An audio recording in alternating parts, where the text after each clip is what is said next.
Abra sua Bíblia no livro do profeta Isaías, no capítulo 52. Nós vamos começar a ler a partir do versículo 13 do capítulo 52 e vamos ler até o capítulo 53 inteiro. A partir do verso 13 do capítulo 52 do livro do profeta Isaías, a palavra de Deus diz assim: Eis que o meu servo procederá com prudência, será exaltado e elevado e será muito sublime, como pasmaram muitos à vista dele, pois o seu aspecto estava muito desfigurado, mais do que o outro qualquer, e a sua aparência mais do que a dos outros filhos dos homens. Assim causará admiração às nações, e os reis fecharão a sua boca por causa dele, porque aquilo que não lhes foi anunciado verão, e aquilo que não ouviram entenderão. Quem creu em nossa pregação, e a quem foi revelado o braço do Senhor, porque foi subindo como renovo perante ele, como raiz de uma terra seca, não tinha aparência nem formosura, olhámo-lo, mas nenhuma beleza havia que nos agradasse, era desprezado, e o mais rejeitado entre os homens, homem de dores, e que sabe o que é padecer, e é como um de quem os homens escondem o rosto, era desprezado, e dele não fizemos caso. Certamente ele tomou sobre si as nossas enfermidades, e as nossas dores levou sobre si, e nós o reputávamos por aflito, ferido de Deus e oprimido. Mas ele foi traspassado pelas nossas transgressões e moído pelas nossas iniquidades. O castigo que nos traz a paz estava sobre ele, e pelas suas pisaduras fomos sarados.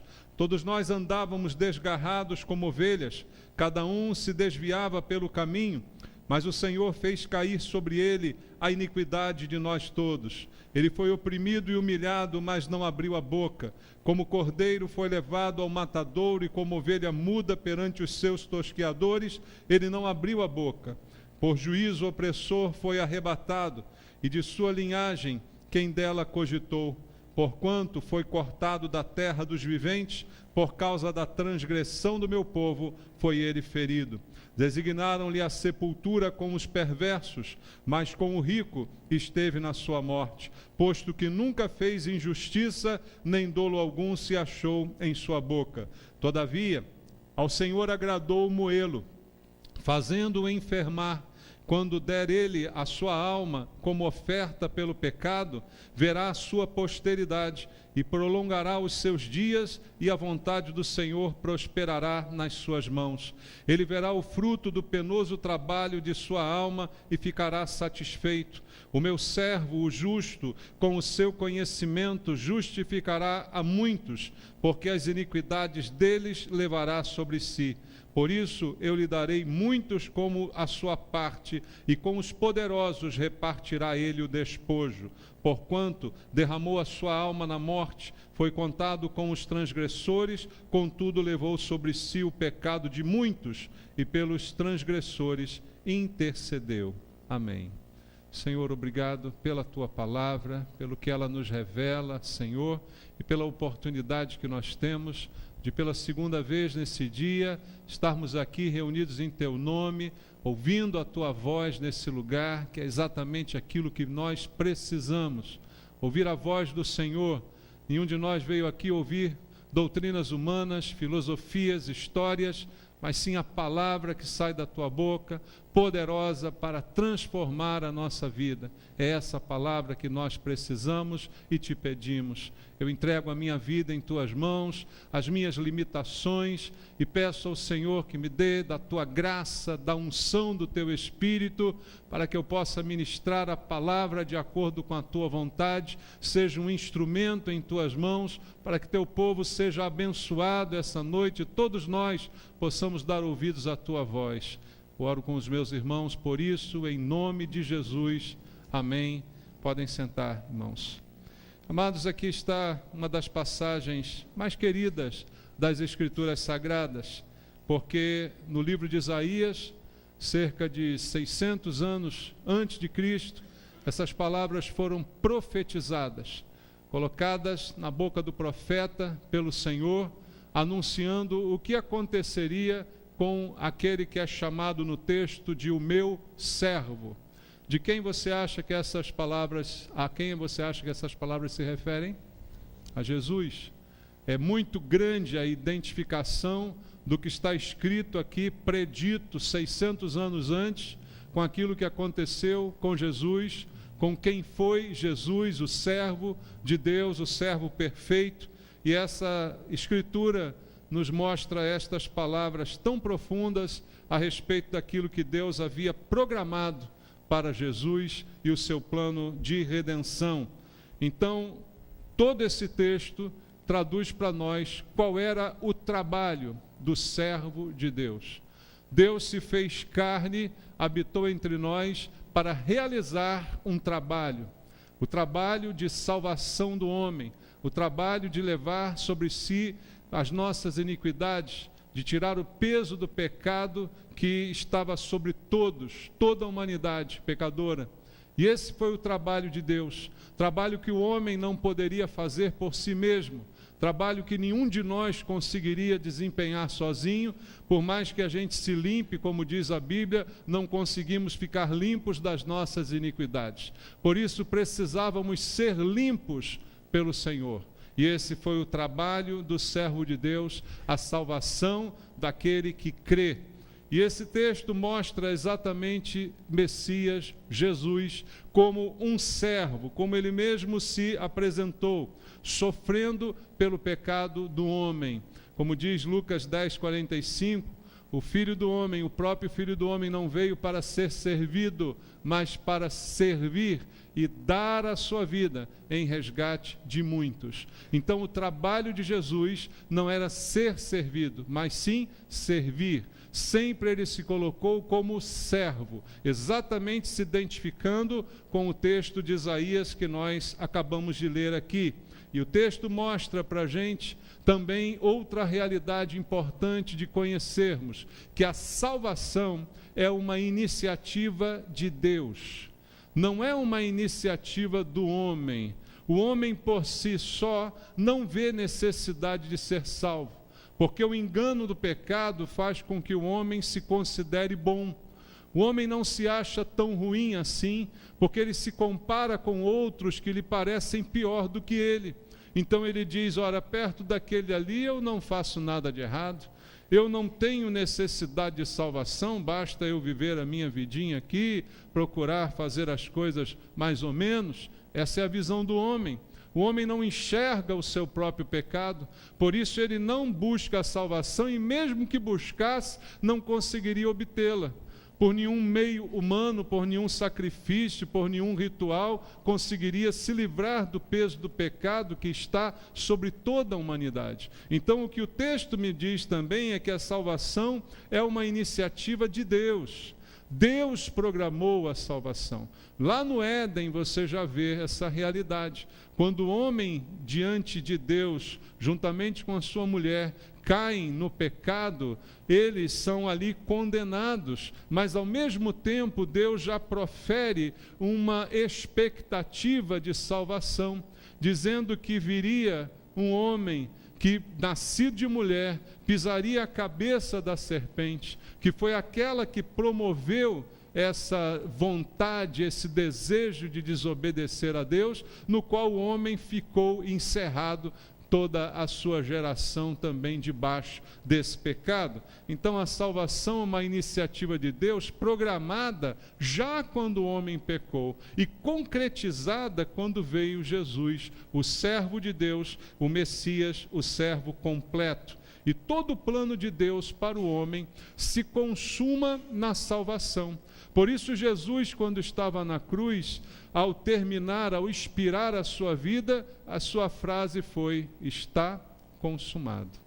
Ou seja, o plano de Deus para a salvação se consumou, se concretizou, findou naquele momento, o trabalho foi realizado. Como alguém que diz: o trabalho foi feito, foi bem feito e está aqui entregue. O trabalho está acabado. Todo o plano de salvação se resume nesse momento em que Jesus dá a sua vida. E esse texto tem algumas lições para nós, que são conceitos que eu creio que todos nós deveríamos conhecer, provavelmente já conhecemos, mas que precisamos lembrar, porque somos muitas vezes contaminados com a ideia do mundo, a ideia de que não precisamos de Jesus, de que não precisamos ser salvos, de que, afinal de contas, somos boas pessoas. Mas não é isso que a palavra de Deus diz para nós. Primeiro, ela coloca Jesus como servo, o servo perfeito, o servo sem defeito que veio para salvar. O versículo 13, onde nós começamos a ler do capítulo 52, diz assim: eis que o meu servo procederá com prudência, será exaltado, elevado e será muito sublime, ou seja, a perfeição do servo. Pelo sofrimento que ele enfrentará, ele vai trazer salvação. Diz o texto em seguida: como pasmaram muitos à vista dele, pois o seu aspecto estava muito desfigurado, mais do que o outro qualquer, e a sua aparência mais do que a dos outros filhos dos homens.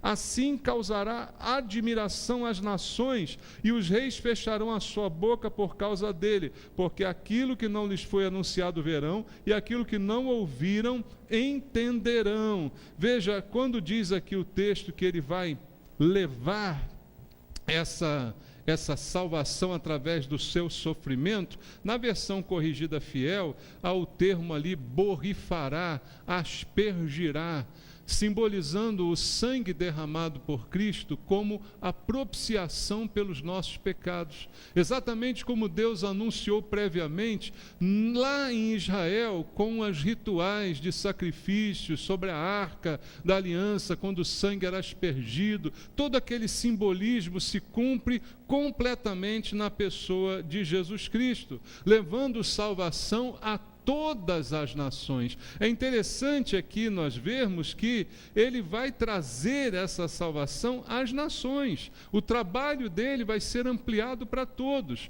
Então, embora ele tenha vindo inicialmente para os seus e os seus não o tenham recebido, o plano de Deus já era para todos. Não apenas para Israel, mas para todo aquele que cresce.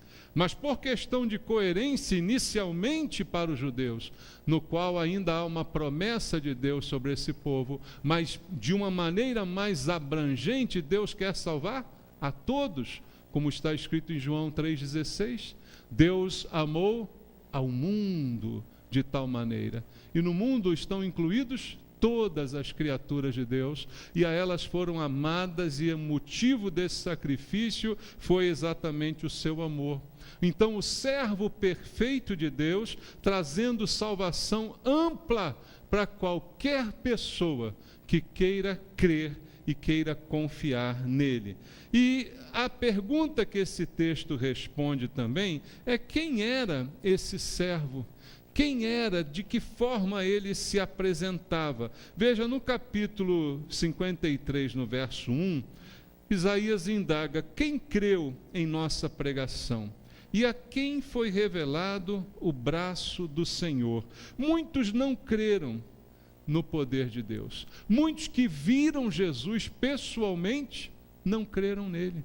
Muitos que foram por ele abençoados com milagres, com multiplicação de pães e peixes, com coisas maravilhosas, que viram coisas tremendas, não creram na sua pregação, mesmo vendo o seu braço de poder. Olha, a quem foi revelado o braço do Senhor? O que significa isso? A quem foi revelado o poder de Deus? O braço simbolizando o poder de Deus. O poder de Deus foi revelado em Jesus Cristo. Jesus Cristo veio fazendo sinais, fazendo maravilhas, prodígios. O braço de Deus foi revelado.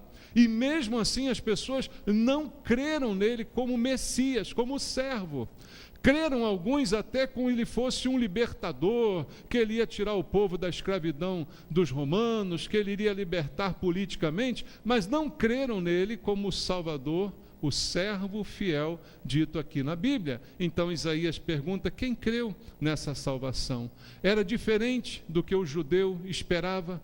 mas era o braço de Deus se apresentando, se mostrando a toda a humanidade. No versículo 2 diz: porque foi subindo como renovo perante ele, como raiz de uma terra seca, não tinha aparência, nem formosura, olhamos, mas nenhuma beleza havia que nos agradasse. Veja, era um ramo novo que brotava de uma terra seca.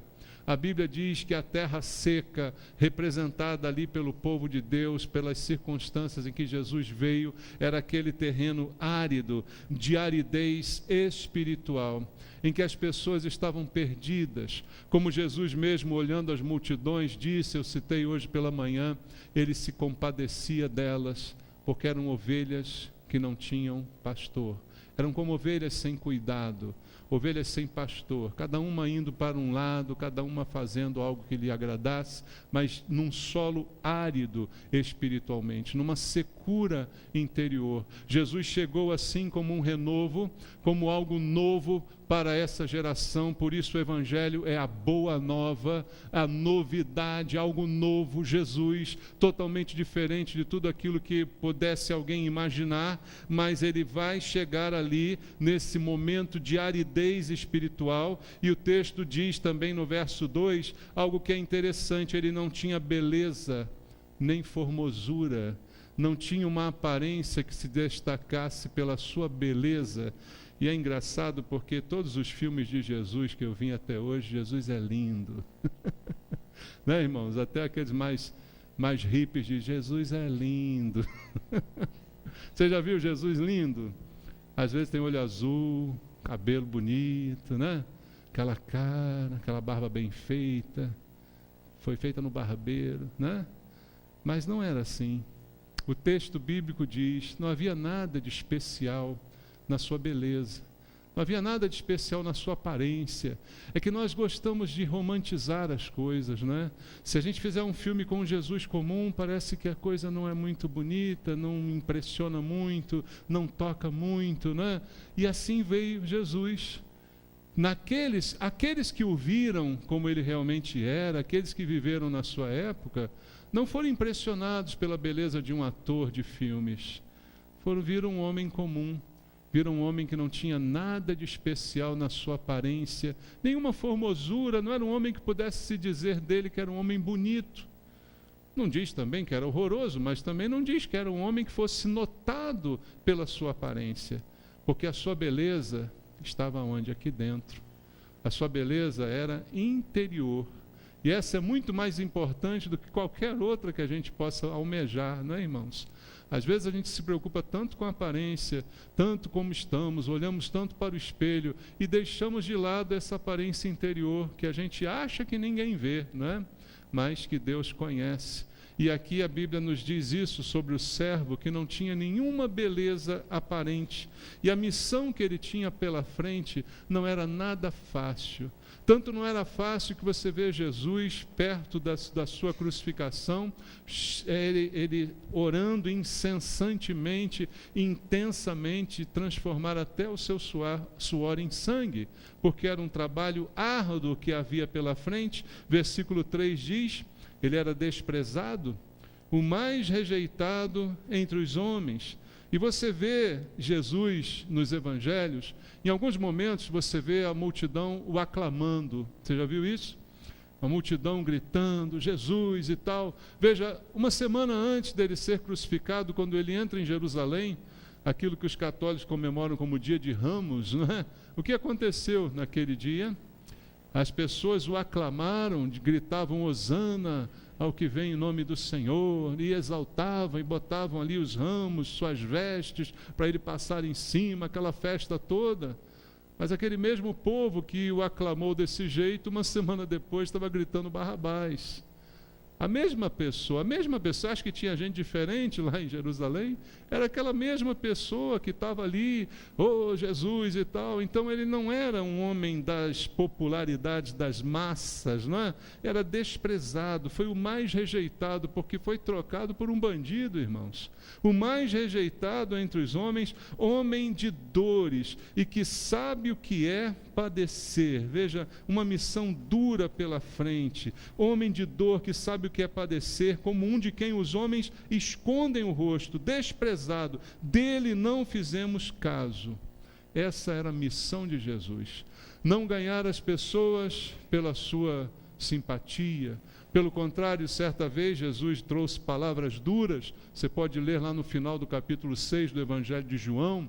Exatamente porque o povo queria fazê-lo rei, depois que ele multiplicou pães e peixes, seguiram atrás dele para elegê-lo rei, para colocá-lo acima como um líder político. E ele diz: vocês estão me procurando, não porque viram sinais de que eu sou o Messias da Bíblia, mas porque comeram pão e se fartaram. Por isso que vocês estão atrás de mim. E ele começa ali um discurso muito duro depois disso, e a Bíblia diz lá no final que após o discurso, todos o deixaram, todos o abandonaram, exceto os apóstolos. Ele virou-se para ele e perguntou: e vocês também vão? Vocês também vão embora? Porque ele não era popular, porque o seu discurso não era para agradar as pessoas. Às vezes agradava, mas às vezes não agradava. E a gente só quer ouvir o que nos agrada. E quando não agrada, a gente abandona, a gente deixa para depois, a gente larga de mão. É como se o Evangelho fosse para nos agradar. O Evangelho é para nos salvar, irmãos. Jesus veio salvar, não veio dar pão e peixe. Pão e peixe pode ser que seja dado a alguém em determinado momento.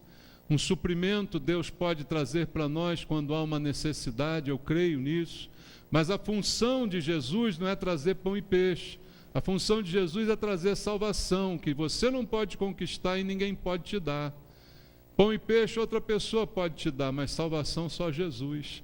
E quando ele disse isso, a Bíblia diz textualmente, as pessoas se escandalizaram em João capítulo 6.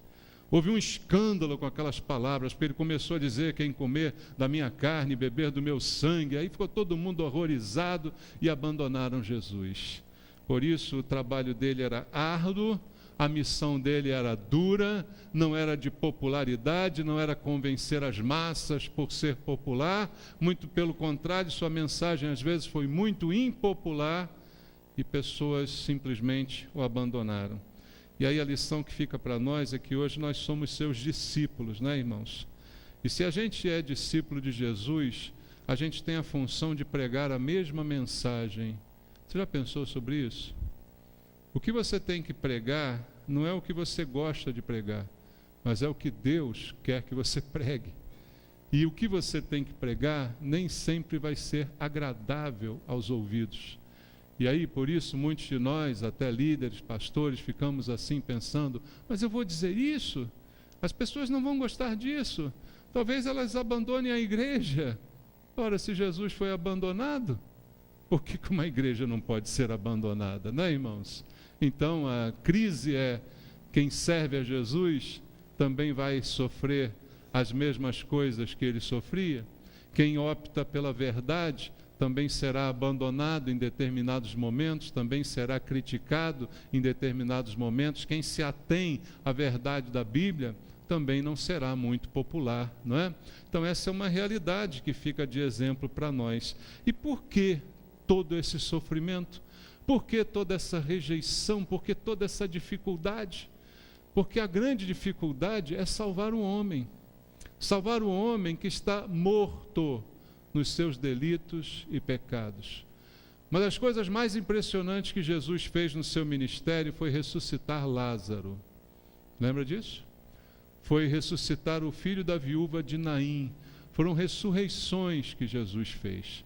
E isso era de fato espantoso, mais do que curar alguém, mais do que fazer um cego enxergar. Mas isso era muito espantoso, não é? E não foram muitas vezes que Jesus fez essas coisas. Mas isso impressionou muita gente. E aí eu te pergunto: e ressuscitar aqueles que estão mortos espiritualmente? É de menor importância? É de menor evidência? Evidentemente que não. E o trabalho que ele tem feito e fez desde aquele momento foi trazer vida àqueles que estavam mortos em delitos e pecados. Cada um de nós hoje que ressuscitou em Cristo somos Lázaro, somos o filho da viúva de Naim, Cada um de nós, irmãos, somos pessoas a quem Jesus ressuscitou. Então é um trabalho muito grave, muito sério, que requeria todo esse sofrimento, toda essa luta, toda essa impopularidade.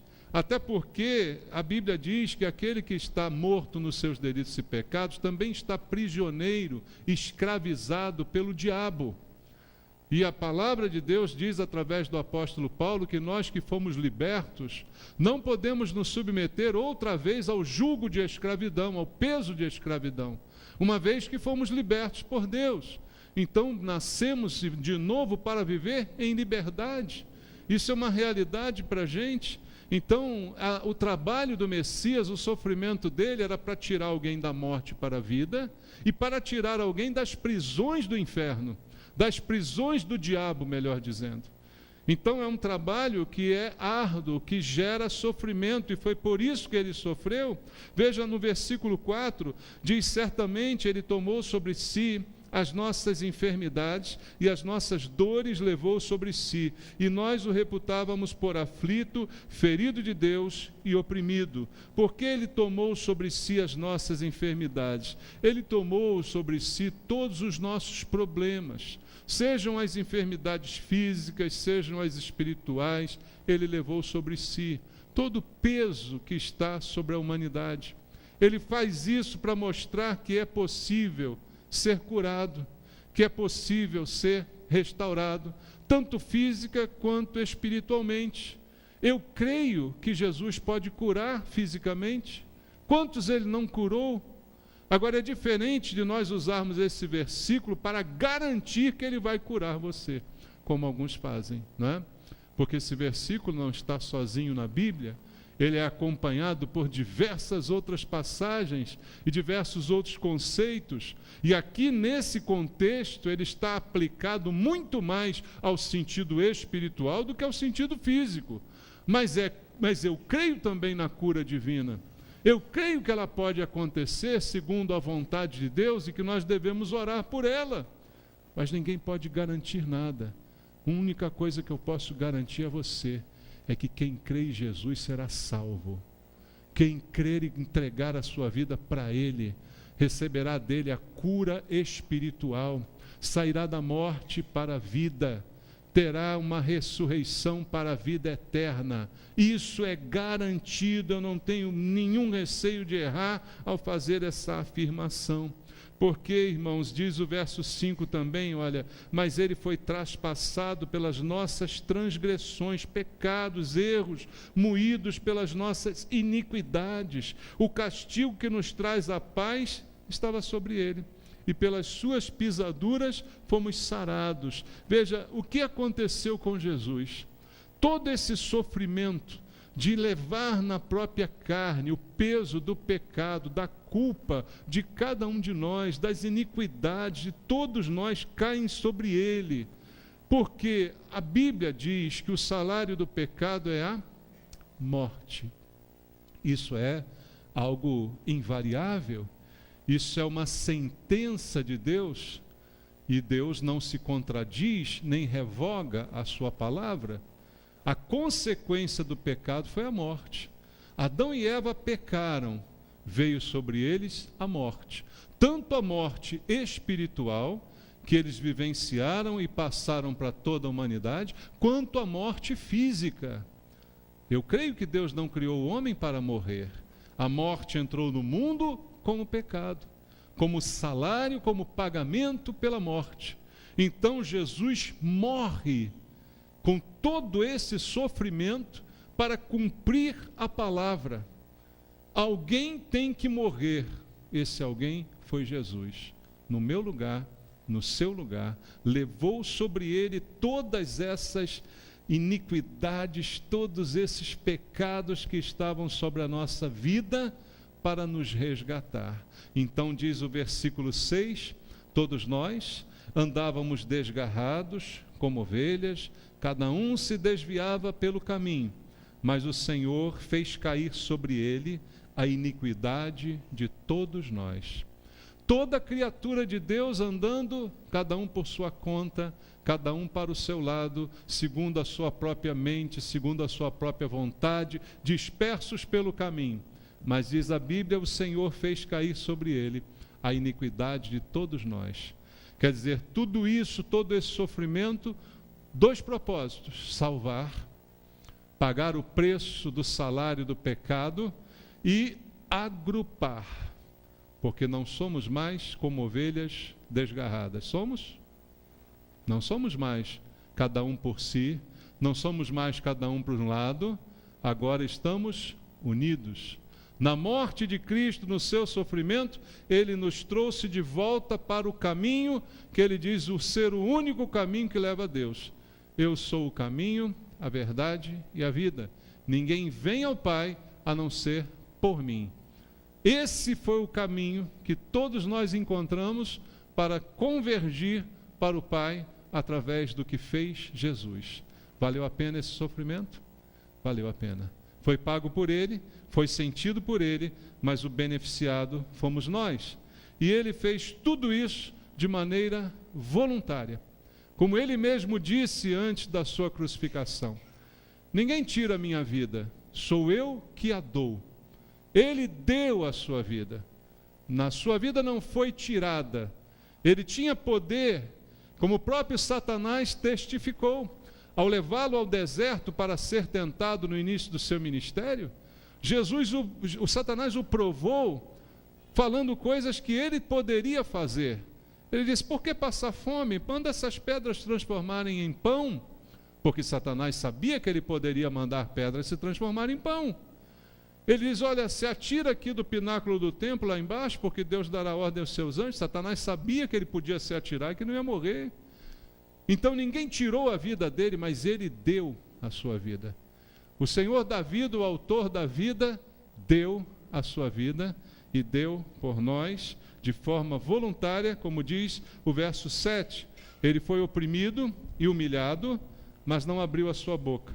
Como cordeiro foi levado ao matadouro, como ovelha muda perante os seus tosqueadores, ele não abriu a boca. Não era caso de se defender, até porque ele não tinha nenhuma culpa. Quem não tem culpa não precisa se defender. Quem não tem culpa não precisa argumentar. Havia um propósito e esse propósito fazia parte da sua missão e assim ele foi até o final. Como ovelha muda diante dos tosqueadores, levada ao matadouro para morrer. Matadouro é lugar de morte. E voluntariamente ele fez isso e cumpriu a sua missão até o fim.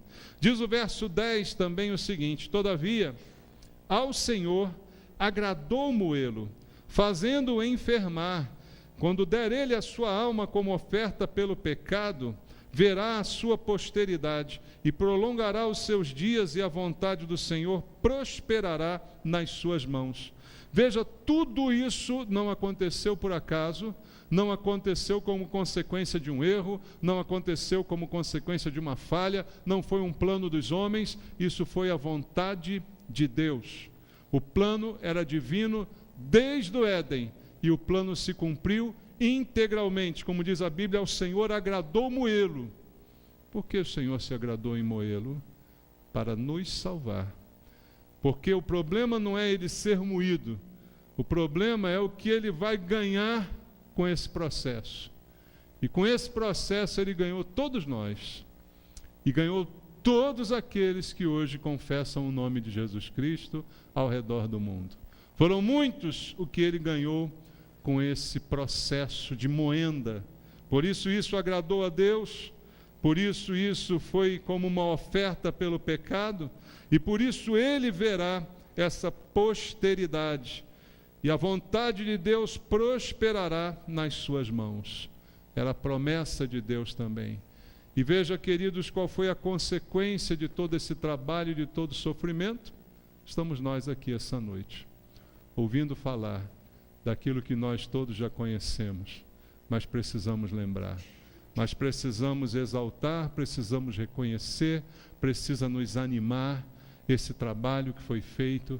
Essa é a razão da nossa vida dar certo, essa é a razão da nossa liberdade, essa é a razão da gente não querer pecar. Entende isso?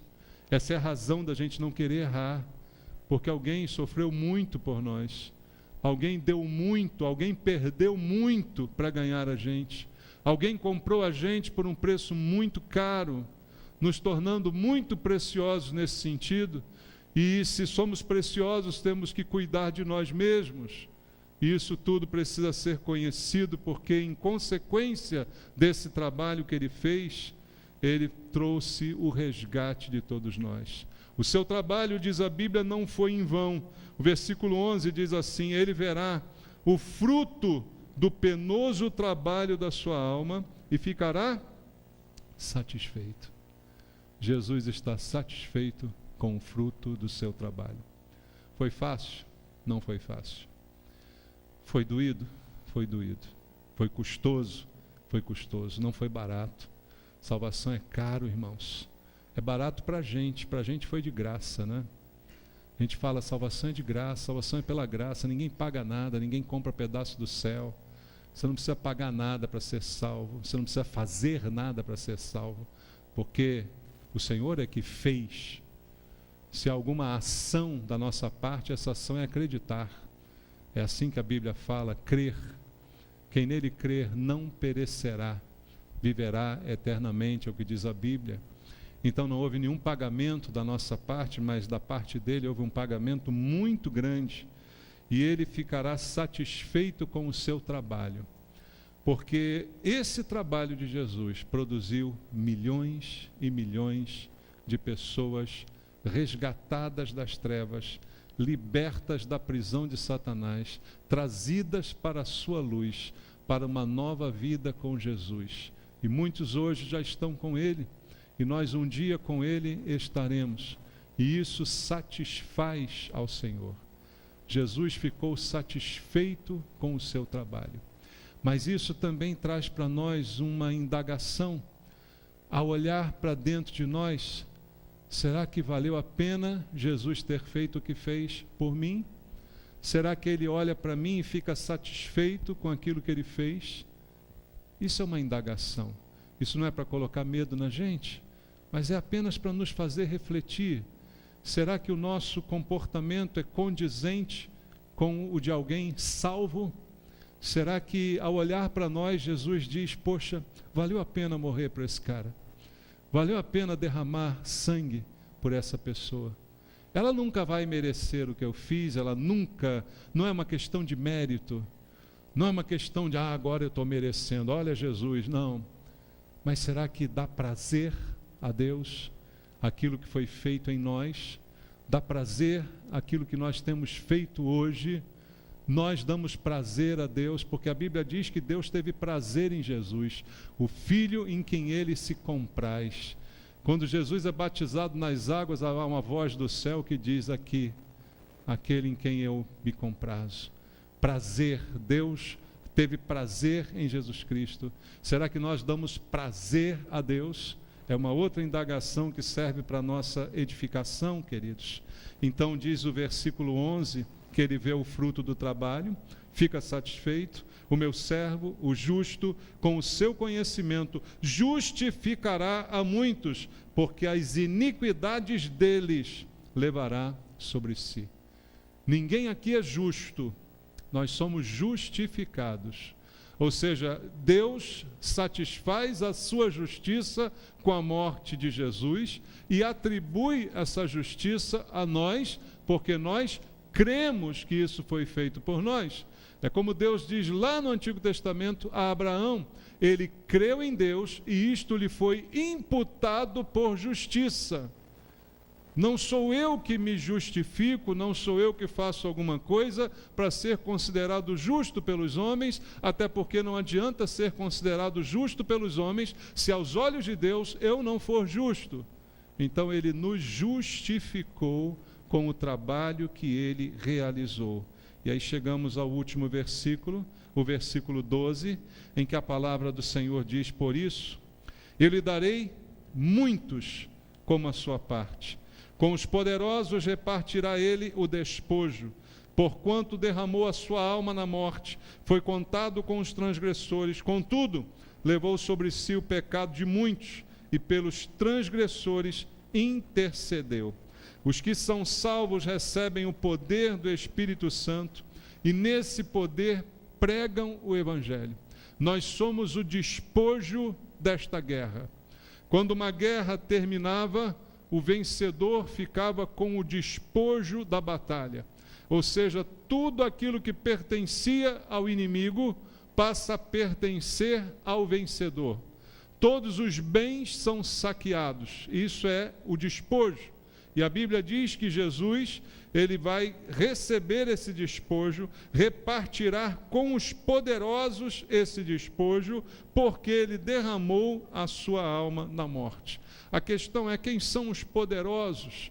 Alguém diria, podem ser os anjos do Senhor que se alegram quando alguém é salvo, mas podem ser também os crentes que creem em Jesus, que recebem o poder do Espírito Santo para fazer e passar essa mensagem adiante.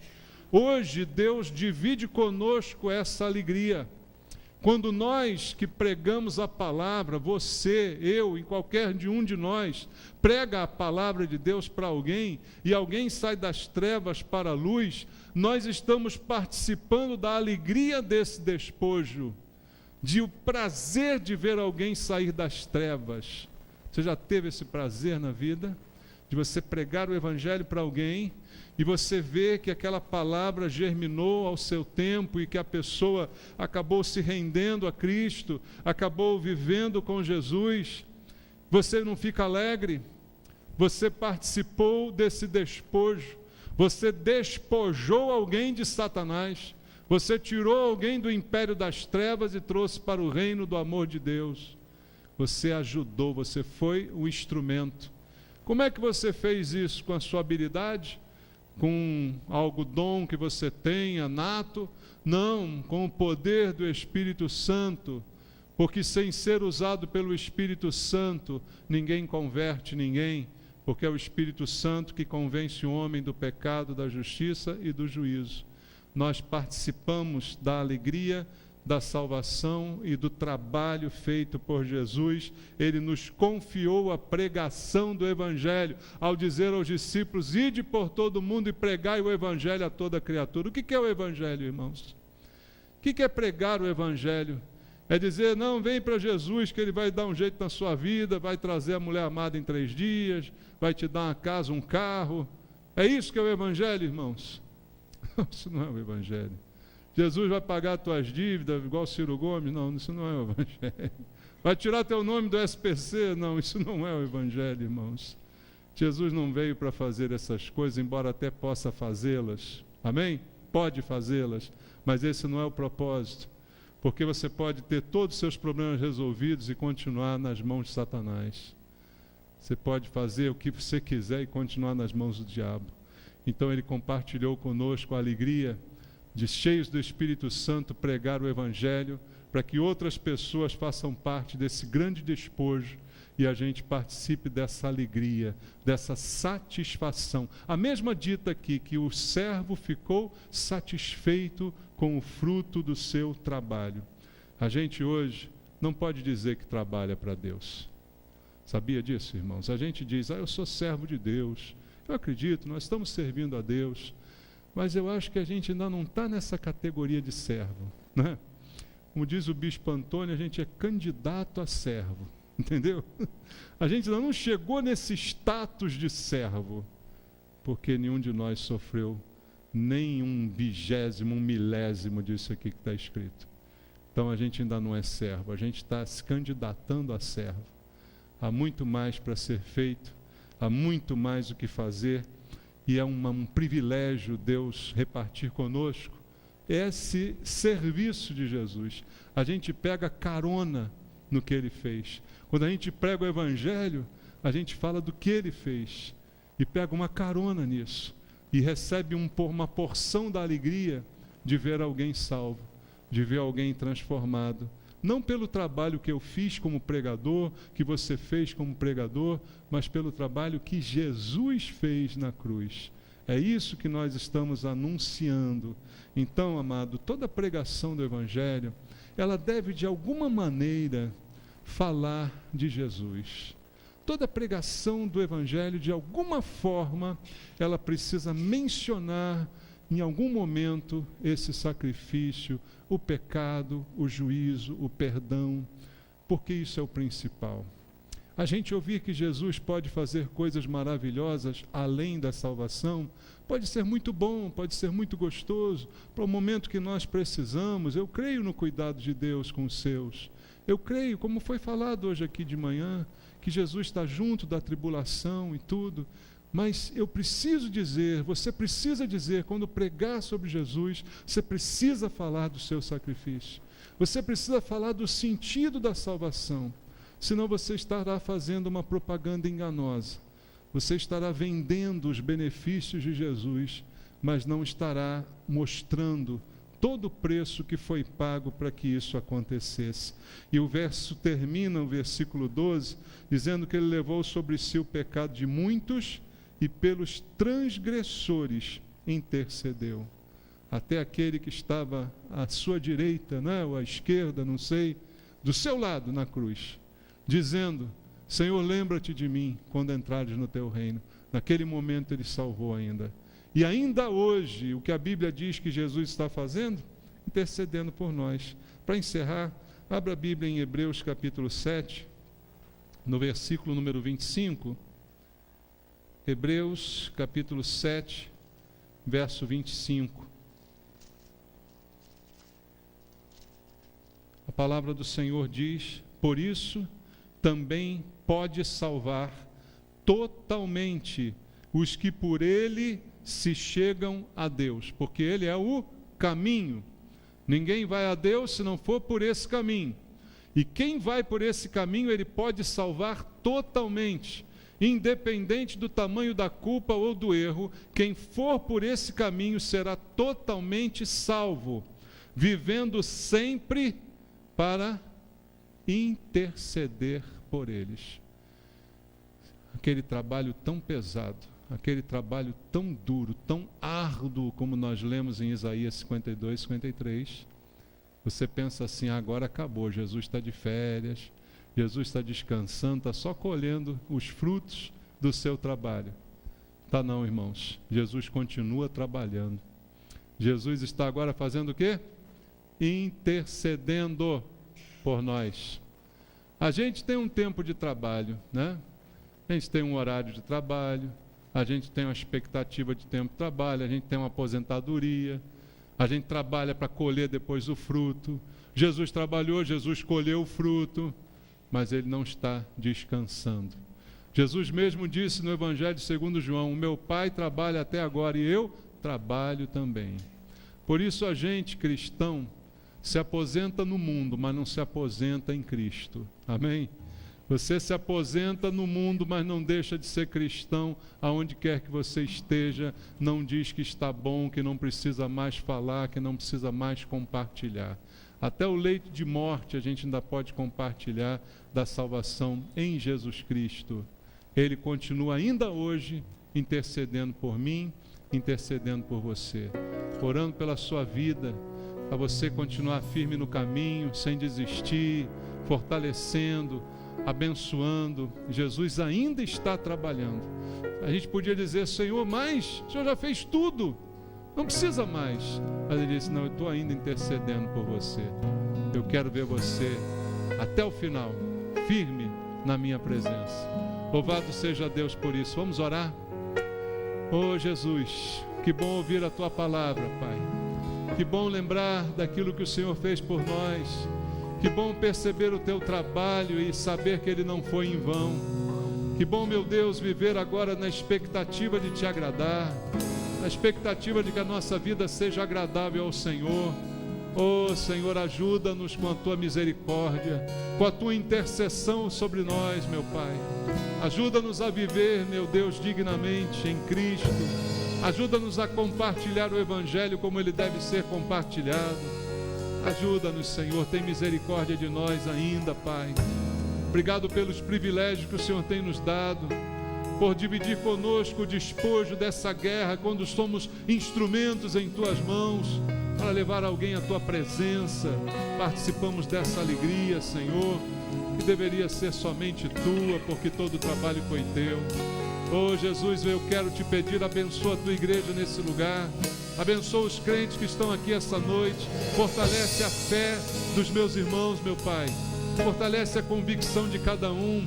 Deus, tira qualquer confusão a respeito da salvação, traz a palavra da verdade para cada coração nesse lugar, fortalece os meus irmãos, meu Pai, é o que eu Te peço, como a mim também, coloco a minha vida em Tuas mãos, e oramos juntos, em nome de Jesus, amém, graças a Deus. Vamos louvar ao Senhor, irmãos.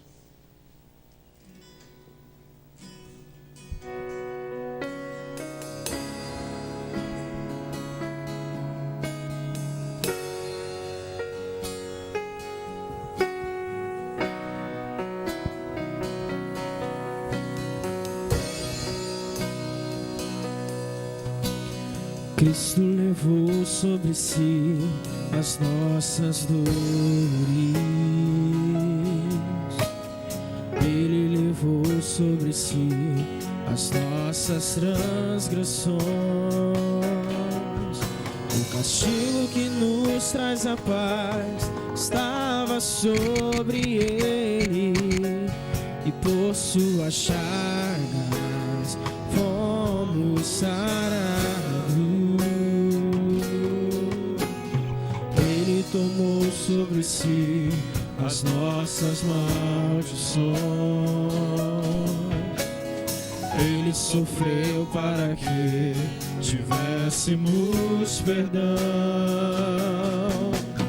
Seu sangue derramou para nos resgatar das trevas e nos lavar de toda a iniquidade. Jesus, pão da vida, Jesus, luz do mundo, príncipe da paz, maravilhoso conselheiro, fonte de eternidade, amor, Jesus, Deus Emmanuel, Jesus, Santo dos Santos, árvore da vida, rio que brota do trono de Deus, alegria profunda no meu coração, recebe adoração. Jesus, és digno de louvor. Jesus, és digno de louvor. Recebe, Senhor, o nosso louvor, a nossa adoração essa noite. Obrigado, Jesus. Glória a Deus.